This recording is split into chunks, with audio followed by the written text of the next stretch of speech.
Episodio 45. Sobre los efectos de la comunión. El que come mi carne y bebe mi sangre, en mí mora y yo en él. San Juan, capítulo 6, versículo 57. El sentido de estas palabras de nuestro divino Redentor, es decir, esa morada recíproca de Jesús en nosotros en Él, por medio de la Sagrada Comunión, es cosa tan excelsa, tan sobrenatural y divina, que nos es imposible comprenderla perfectamente. Claro está que ese efecto maravilloso de la Eucaristía en nuestras almas es proporcional a las disposiciones con que la recibimos. Y como éstas pueden cada día mejorar más y más, el efecto que de ellas se sigue va siendo también más excelente en el mismo grado. ¿Quién sería capaz de explicar qué cosa sea esta mansión de Jesús en el alma? Esto sobrepuja a toda inteligencia creada. No nos empeñemos, pues, en quererla comprender, sino más bien procuremos hacer todo lo que de nosotros dependa para merecerla. Al recibir la Sagrada Comunión, Jesús constituye en nosotros su morada, vive en nosotros y nosotros vivimos en Él, de tal forma que no hay cosa alguna en la naturaleza que se le pueda comparar. Su cuerpo se une a nuestro cuerpo, su alma a nuestra alma, sus facultades y sus operaciones a las nuestras, pero de una manera sobrenatural y trascendente, de suerte que Jesucristo vive en nosotros y nosotros en Él. Nuestros pensamientos, nuestros sentimientos, nuestras acciones se vuelven en cierta manera los pensamientos, los sentimientos y las acciones de Jesús. Esta morada es además universal, de manera que comprende todo lo que puede haber de común entre Jesucristo y nosotros. Es decir, lo abarca todo, excepto el pecado y la concupiscencia, que es su fuente emponzoñada. Por su naturaleza, la mansión que establece Jesús en nosotros es permanente y eterna. Tal es el deseo y la intención de Jesucristo. Solo por culpa nuestra podrá suceder que después de una comunión bien hecha se retire de nosotros, y que aquella unión tan estable por sí misma llegue a romperse. No es por algunos momentos pasajeros de devoción sensible como debemos juzgar de esta morada de Jesucristo en nosotros, sino por la disposición habitual de nuestra alma. Si la Sagrada Comunión va despegando poco a poco nuestra alma de los bienes de la tierra, si nos lo vuelve insípidos, enojosos e insoportables, si en todos los objetos y acontecimientos de la vida humana nos hace fijar principalmente en lo que constituye la materia de nuestros deberes, y nos sirve para el ejercicio de las virtudes cristianas. Si nos enseña a considerarnos como a peregrinos que vamos caminando hacia el cielo, que debe ser el término de la jornada, de donde se sigue que debemos usar de las cosas que nos salen al paso, tanto cuanto nos faciliten o estorben la pronta y segura llegada a la gloria. Si la comunión nos aficiona al recogimiento, a la oración, a la mortificación de los sentidos, o a la renuncia de nosotros mismos y de nuestro propio juicio, si va reformando paulatinamente nuestros pensamientos y afectos, conformándolos con los pensamientos y afectos de Jesucristo, de tal suerte que su doctrina se nos vuelva familiar y tan connatural a nuestro corazón, que nos aplicamos a practicarla habitualmente con suavidad y gusto. Si a imitación de Jesucristo cobramos horror al mundo y a sus máximas, si despreciamos lo que el mundo estima y huimos de lo que él busca con afán, si por el contrario amamos, buscamos y abrazamos, a semejanza de Jesucristo, todo lo que el mundo rechaza y aborrece.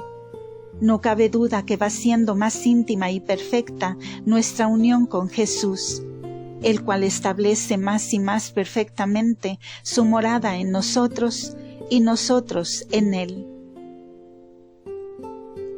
En efecto, la comunión es la que produce principalmente en nuestras almas esas santas disposiciones que acabamos de enumerar, y a su vez esas mismas disposiciones hacen que sean de día en día más excelentes y abundantes los frutos que sacamos de la Sagrada Comunión.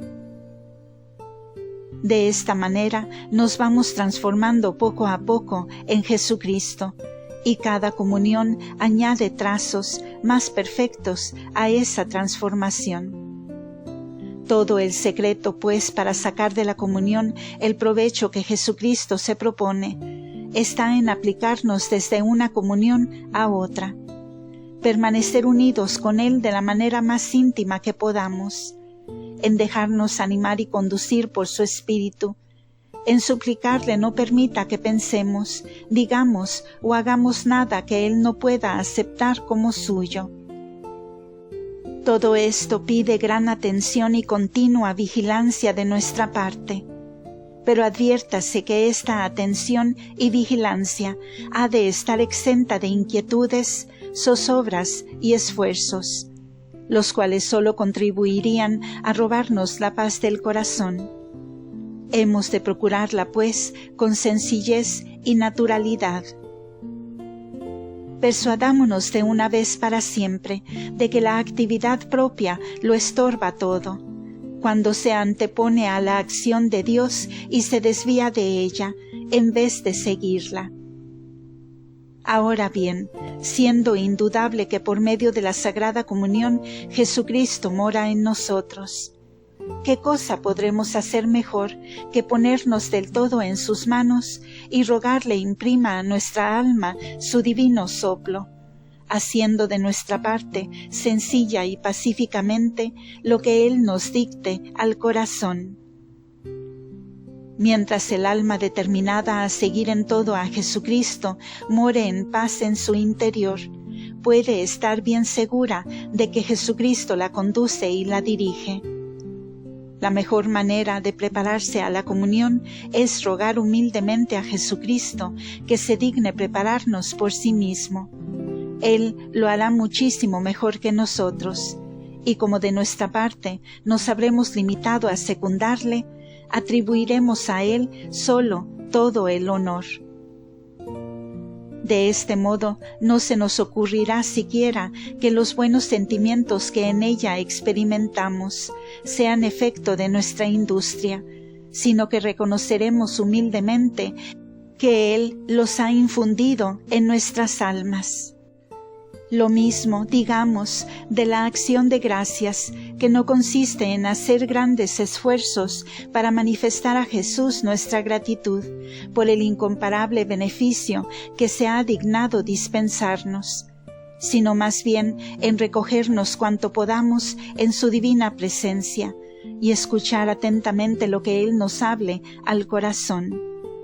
Hay que evitar entonces toda agitación y desasosiego, hablar poco y presentarnos ante Él con gran sencillez y crecido amor, manifestarle nuestra extrema miseria y flaqueza y pedirle encarecidamente no permita le abandonemos jamás. Esta sencilla manera de dar gracias después de la comunión, rogándole a Jesucristo, a semejanza de los discípulos de Emaús, que se digne quedarse en nuestra compañía para ser el primer móvil de todos nuestros pensamientos, afectos, palabras y obras. Es, sin disputa alguna, el más excelente, el más conforme a los principios de la fe, el más glorioso para Jesucristo y el más eficaz para nuestro adelantamiento espiritual. De este modo nuestra vida se irá transformando en la vida de Jesucristo, puesto que este Señor será su principio y no nos impulsará jamás, sino a cosas que sean dignas de Él y encaminadas a su divina gloria. Y todavía no hemos declarado el efecto más admirable y portentoso que se sigue de esta morada inefable que establece Jesús en nuestras almas, por medio de la Sagrada Comunión. El mismo Jesucristo lo expresa con estas sencillas, al par que sublimes palabras. Así como el Padre me ha enviado, vive y vivo yo por el Padre. Así quien me come, también él vivirá por mí y de mi propia vida. Como si dijera, así como el Padre es el principio de la vida del Hijo, por modo parecido, el Hijo es el principio de la vida del que come su cuerpo.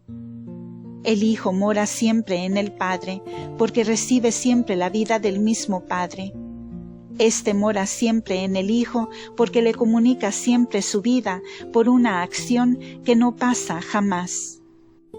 De semejante manera, el que come dignamente el cuerpo del Hijo de Dios mora siempre en él, porque recibe siempre de él la vida sobrenatural, cuyo efecto es continuo y permanente por su naturaleza, puesto que sólo puede ser impedido o interrumpido por culpa de la criatura.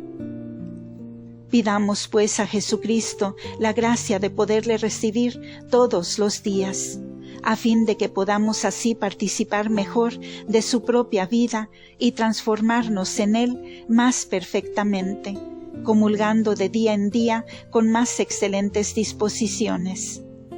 De este modo cada comunión nos dispondrá mejor para la siguiente, y nuestra alma irá adquiriendo incesantemente nuevos aumentos de gracia y de vida sobrenatural.